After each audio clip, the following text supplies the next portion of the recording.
Rossiya Federatsiyasidan olingan qarzdorliklarni undirish tizimi O'zbekiston orqali banklar yoki MUK orqali amalga oshirilyapti deydigan masala ko'p kelyapti. Qanaqa tartibda amalga oshirilyapti, Sherist aka? Prosta tak shunda o'zidan o'zi borib turib ras undirib yuborolmaydi, masalan, kartasidan yechib ololmaydi. Yevropada agar qarz bo'lib qolsangiz, oddiy shtrafga tushsangiz, ketib borsangiz, sizga o'sha xat jo'natadi ular. Mana og'ayni qarzing bor, to'lab qo'y deydi.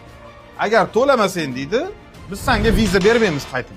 Rossiyadagi qarzing bor, to'lab qo'y degan xat kelsa, agar bu harakatlar noqonuniy, qonunga xilof hisoblanadi va bu harakatlarning ustidan bemalol shikoyat qilsa bo'ladi tegishli organlarga.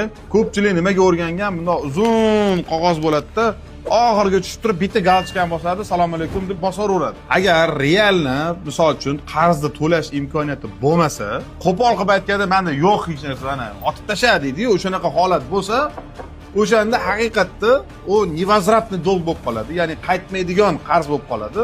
Shu bilan osilib turadi uni. Jinoiy javobgarlik yoki ma'muriy javobgarlik, yana qanaqadir qo'shimcha javobgarliklar bo'lmaydi. Ozodlikdan mahrum qilish degan bir nimalari yo'q, to'g'rimi? Umuman bu narsani вообще o'ylamasin, kim gap tarqatib turgan bo'lsa ham gapirmasin. Zalata korona jo'natgan bo'lsa, jo'nataveradi u.